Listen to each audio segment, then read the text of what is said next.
പെരിന്തൽമണ്ണയിൽ നിന്നും കൊടൈക്കനാലിലേക്കുള്ള സൈക്കിൾ യാത്രയുടെ ഒരു ഡിസ്ക്രിപ്ഷനാണ് ഇന്നത്തെ വീഡിയോയിൽ നമ്മൾ ഉൾക്കൊള്ളിച്ചിരിക്കുന്നത്. 3 പേരായിരുന്നു ഞങ്ങൾ കൊടൈക്കനാലിലേക്ക് സൈക്കിൾ യാത്ര നടത്തിയത്. അത് 4 ദിവസം നീണ്ട ഒരു യാത്രയായിരുന്നു.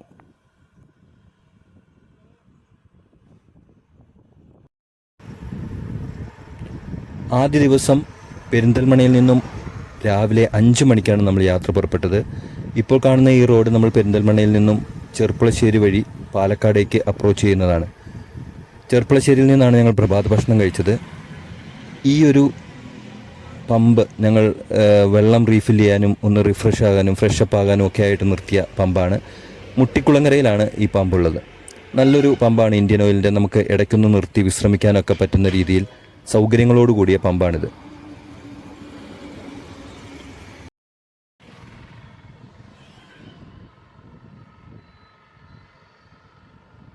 പാലക്കാട് പൊള്ളാച്ചി റോഡാണിത്. സാധാരണഗതിയിൽ ചൂട് അനുഭവപ്പെടുന്ന ഒരു റോഡാണിത്. എങ്കിലും ഞങ്ങൾക്ക് കുറച്ച് രാവിലെ ഒരു 9:30 നമ്മൾ ഈ റോഡ് പാസ് ചെയ്തുകൊണ്ട് നമുക്ക് അധികം ചൂട് അനുഭവപ്പെട്ടില്ല. പിന്നെ ഞങ്ങൾ ഇടയ്ക്കൊരു ബ്രേക്ക് എടുത്തു. പാലക്കാടിനും പൊള്ളാച്ചിക്കും ഇടയിൽ ഒരു ജ്യൂസ് കുടിക്കാനായിട്ടുള്ള ഒരു ബ്രേക്ക് എടുത്ത ഒരു ബേക്കറിയാണിത്.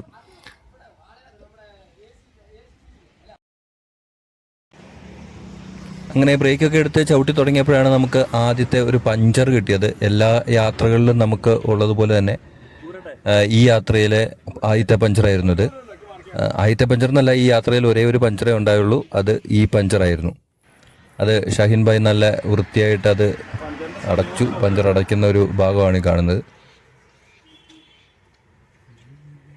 അങ്ങനെ പഞ്ചറൊക്കെ അടച്ച് ഞങ്ങൾ പൊള്ളാച്ചിയിലേക്ക് അപ്രോച്ച് ചെയ്യാൻ നമ്മളൊരു ഉച്ചയൂണ് പൊള്ളാച്ചിയിൽ നിന്ന് കഴിക്കണമെന്നുള്ള ഒരു പ്ലാനോടുകൂടിയാണ്. 15 കിലോമീറ്ററാണ് ഈ സ്ഥലത്ത്. ഗോപാലപുരമാണിത്. ഗോപാലപുരത്തു നിന്നും 15 കിലോമീറ്റർ കഴിഞ്ഞാൽ പൊള്ളാച്ചിയാണ്. അപ്പം അവിടെ ലഞ്ച് ബ്രേക്കിലേക്ക് എത്തണം എന്നുള്ള രീതിയിലാണ് ഞങ്ങൾ ചവിട്ടിക്കൊണ്ടിരിക്കുന്നത്. അങ്ങനെ നമ്മൾ ലഞ്ച് ബ്രേക്കിന് വേണ്ടിയിട്ട് പൊള്ളാച്ചി എത്തി. ഒരു 1:30 നമ്മൾ പൊള്ളാച്ചി എത്തി. ബിരിയാണി ആയിരുന്നു നമ്മൾ ഓർഡർ ചെയ്തത്. അത്യാവശ്യം നല്ലൊരു ബിരിയാണി ആയിരുന്നു. നല്ല ക്വാണ്ടിറ്റി ഉണ്ടായിരുന്നു, നല്ല ടേസ്റ്റും ഉണ്ടായിരുന്നു.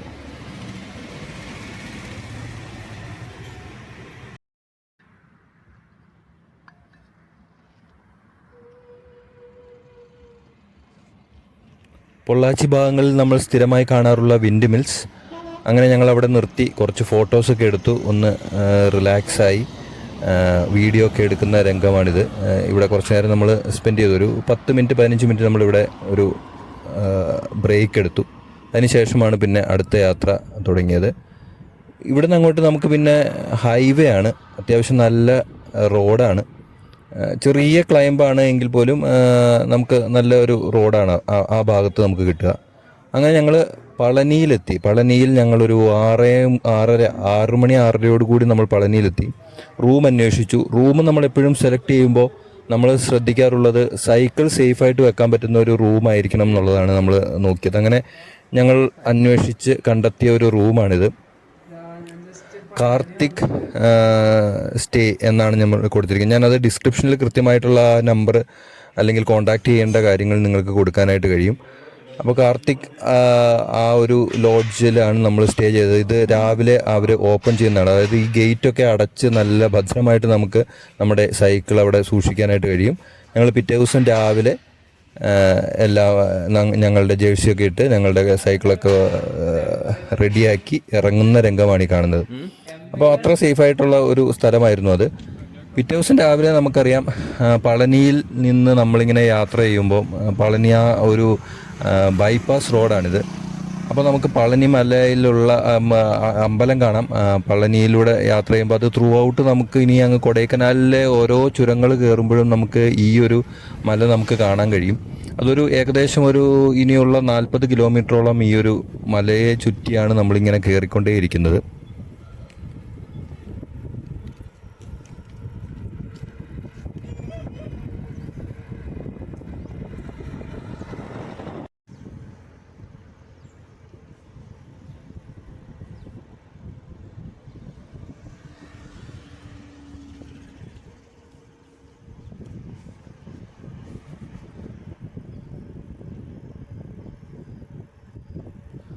കൊടൈക്കനാലിലേക്ക് സൈക്കിൾ യാത്ര ചെയ്യുമ്പോൾ നമ്മൾ എപ്പോഴും പളനിയിൽ നിന്ന് തന്നെ ബ്രേക്ക്ഫാസ്റ്റ് കഴിച്ചിട്ട് സെക്കൻഡ് ഡേ തുടങ്ങുന്നതായിരിക്കും നല്ലത്. ഞങ്ങൾ അങ്ങനെയാണ് സ്റ്റാർട്ട് ചെയ്തത്. കാരണം ഒരു 14 കിലോമീറ്ററോളം നമുക്കൊരു നല്ലൊരു സ്ട്രെച്ച് കിട്ടും. അതായത് വലിയൊരു ക്ലൈംബ് ഇല്ലാത്തൊരു സ്ട്രെച്ചാണ് ഉണ്ടാവുക. അതിനുശേഷം നമുക്കറിയാം ആ ചുരം സ്റ്റാർട്ട് ചെയ്യുകയാണ്. ആ സ്ഥലത്ത് നമുക്ക് ബ്രേക്ക്ഫാസ്റ്റിൻ്റെ ഒരു ഓപ്ഷൻ വളരെ കുറവായിരിക്കും, പരിമിതമായിരിക്കും. അപ്പോൾ ചായ അങ്ങനെ ചെറിയ കടികളൊക്കെ മാത്രമേ നമുക്ക് അവിടെ കിട്ടുകയുള്ളൂ. അപ്പോൾ അതുകൊണ്ട് ഏറ്റവും നല്ലത് പളനിയിൽ നിന്ന് തന്നെ ബ്രേക്ക്ഫാസ്റ്റ് കഴിക്കുന്നതാണ് നല്ലത്.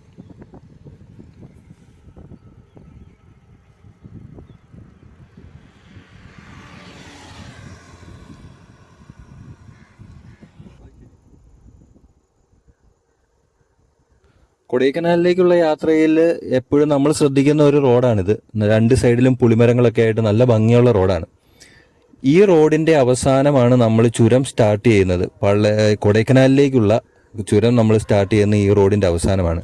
ഇവിടെയാണ് ഞാൻ പറഞ്ഞ ആ 14 കിലോമീറ്റർ അവസാനിക്കുന്നതും ഈ റോഡിൻ്റെ അവസാനമാണ്. അപ്പം അതിനുശേഷം നമുക്ക് കിട്ടുക അത്യാവശ്യം നല്ല ചുരമാണ്. അപ്പോൾ ആ ഒരു കാഴ്ചകളാണ് ഇനി നിങ്ങൾ കാണുക.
നമ്മുടെ ഹസീബ് ഇങ്ങനെ ചുരം ചവിട്ടി കയറി വരുന്ന രംഗമാണ്. ഞാൻ ഈ ചുരത്തിലെ വോയിസ് ഓവർ നിർത്തിവെച്ചിരിക്കുകയാണ്. ഇനി ഞാൻ കൊടൈക്കനാൽ ചെന്നിട്ടായിരിക്കും നമ്മുടെ ബാക്കി വിവരണം നൽകുക, എവിടെ സ്റ്റേ ചെയ്തു എന്നുള്ളതൊക്കെ തന്നെ. ബാക്കിയൊക്കെ കാഴ്ചകളാണ്.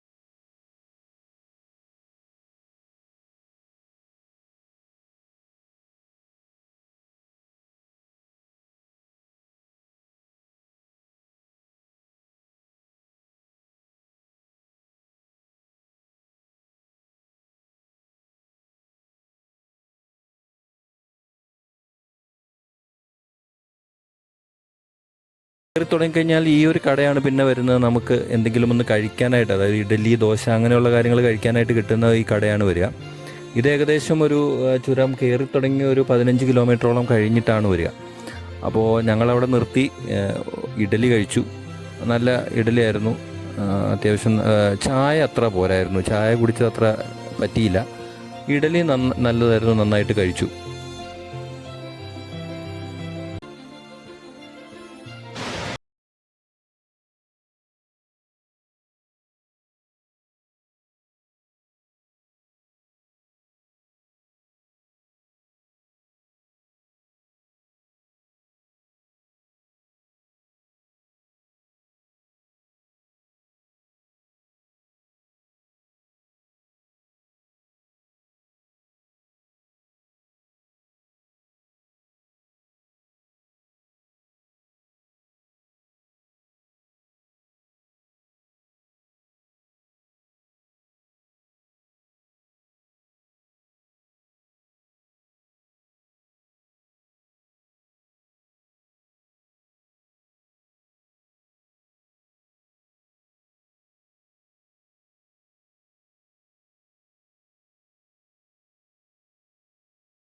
പറയുന്നത്. അപ്പം ഒരുപാട് പ്രമുഖർ ഇവിടെ വന്ന് നിന്നിട്ടുണ്ടെന്നൊക്കെ ഞങ്ങളോട് റിസപ്ഷൻ ഏരിയയിൽ വെച്ച് പറയുണ്ടായി.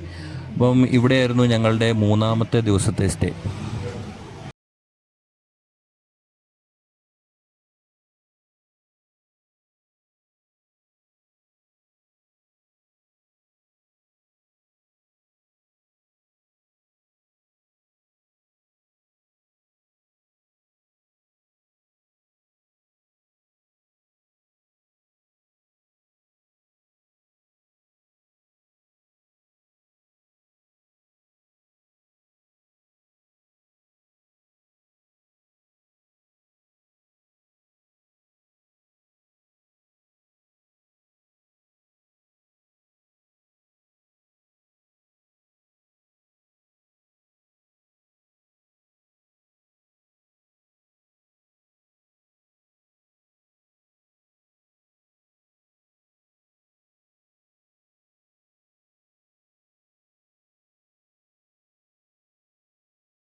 കാരണം എന്തെങ്കിലും സംശയങ്ങളുണ്ടെങ്കിൽ നിങ്ങൾക്ക് കമൻറ്റ് ബോക്സിൽ ചോദിക്കാം. പ്രത്യേകിച്ച് സൈക്കിളുമായി യാത്ര ചെയ്യാൻ താല്പര്യപ്പെടുന്ന ആളുകൾ ഉണ്ടെങ്കിൽ, കേരളത്തിൽ നിന്ന് കൊടൈക്കനാലിലേക്ക് പോകാൻ ഈ റൂട്ട് എടുക്കുന്നവരുണ്ടെങ്കിൽ, ഇതുമായി ബന്ധപ്പെട്ട എന്തെങ്കിലും സംശയങ്ങളുണ്ടെങ്കിൽ ചോദിച്ചാൽ റിപ്ലൈ കമൻറ്റ് ബോക്സിൽ തരുന്നതായിരിക്കും.